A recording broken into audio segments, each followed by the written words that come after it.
How are games made? I work in the Games for Entertainment and Learning Lab here at Michigan State, and when I asked my coworkers this question, they came up with a pretty good list. They said, games are made with stories. Games are made with passion. Games are made with overflowing buckets of blood, sweat, and tears. And they're not wrong, but what goes on behind all the smoke and mirrors? This is the question I'll be answering today, this process of game development. So, games, I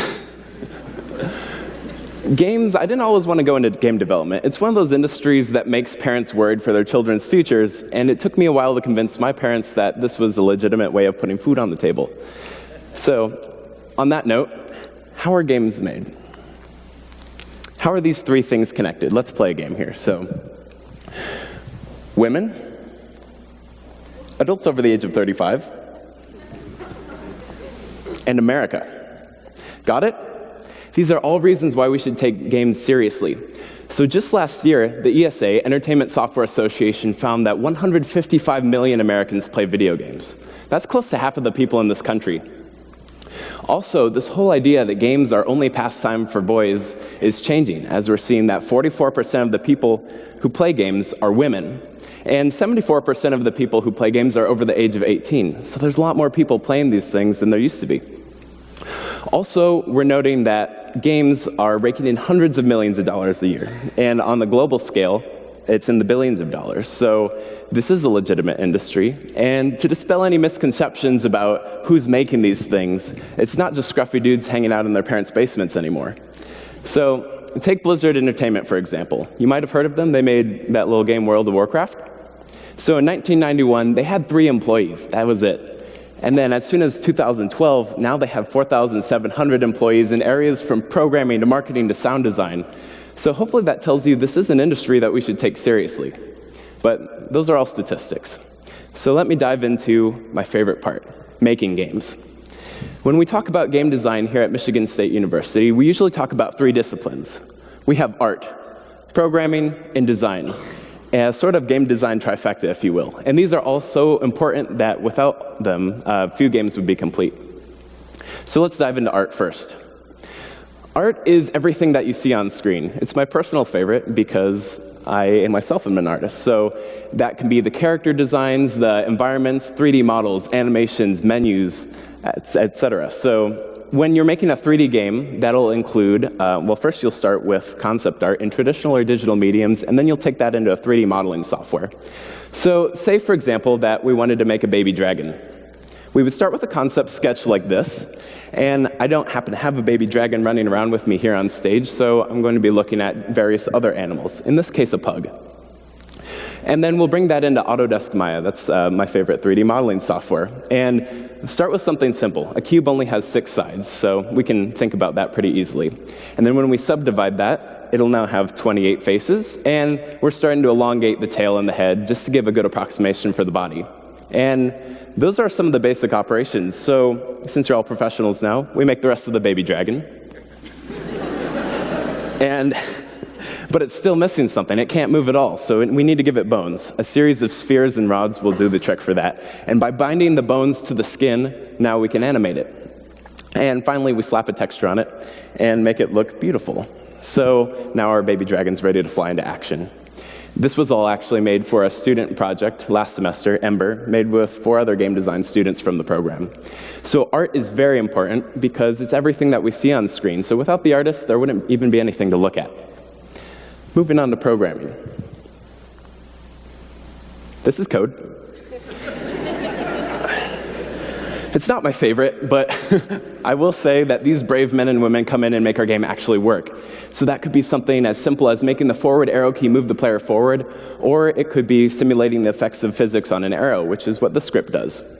So they use a variety of scripting languages in order to communicate to the player or the computer exactly what they want it to do. And it looks complicated, it sounds complicated, but this is what it'll look like in game, which is actually pretty cool. So those arrows sticking out of that mushroom there are only sticking out of that mushroom because of the code. Also, they'll lose velocity based on the equations in that script. So without programming, nothing would actually work. And the characters, no matter how beautiful, would just sort of stand there. And finally, we have design. So designers are like the glue of the team. They bring together the artists and the programmers, and without them, the game might not even make sense, nothing would fit together, and they'll be working on the direction of the game. They're in charge of the story, level design, and game balance, for example. So this project was a success because everyone was able to work together on the same art style and complete one final product. So art, programming, and design was needed for that. Given art, programming, and design, I'd like to share an example of that with you in action. So this past summer, I went on a study abroad to Japan, and I was truly inspired by the traditional architecture that I saw. But I also noticed this theme, this juxtaposition between the desire to preserve nature and the desire to further infrastructure. So I took that idea back to my game design team at Michigan State, and we turned it into a game, Yozakura. And in Yozakura, you play as the ninja protagonist, protector of nature, as you try and defeat the evil samurai robots who are trying to destroy the sacred cherry blossom. So the mechanic was diving forwards and backwards in space, and instead of just walking side by side, left to right. So that was really difficult even for us to wrap our heads around. So a lot of design and initial planning, as you can see, was key. And we only had 5 weeks to do it. That's the other catch. So we know we needed a simple low-poly art style to make it happen. And to give you an idea what all that looks like, I'll show you a level at different stages of development. So first, programming. Not much to look at, but it's beautiful, I promise, everything's working. And then we add in the design. So the designers will place blocks and rectangles to show the artists where everything needs to go. And then the art, once it's implemented, looks like this. And now we're starting to see some of that traditional Japanese architecture, the bamboo trees, the mountains coming through. But something's still missing, and it's the lighting. So when we add the lighting, looks a lot better if I do say so myself. So art, programming, design, all key parts of this process. Games are a reflection of life. Life inspires games, which inspires life. So if that's confusing, let me give you an example there. Games were the first ones to put this idea in my head that martial arts are awesome, which they are. So my freshman year of college, I joined the MSU Karate Club. But in joining karate and practicing karate, I actually ended up improving my animations in games because I had this better understanding of how the human body works. And the games that I make now may someday inspire some other little Asian kid who might in turn practice karate. So everything is connected. And if this were a role-playing game, if life were an RPG, each of you would be heroes of your own epic story, your own epic journey, and I would just be an NPC, a non-player character who's up here spewing wisdom and giving you guys quests. So I recognize that most of you won't be game developers in the future, hopefully a few of you after this talk, but maybe not most. So I would like to make this relevant to your own quests. So we'll take a step back to art. Art, at its core, is about perception.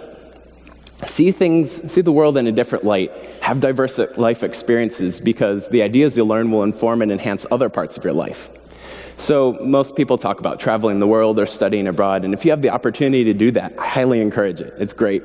But since most of you might not be waving around a plane ticket, look around you. Try something new close by, whether it's joining ballroom dancing, or reading an autobiography, or trying Indian food for the first time.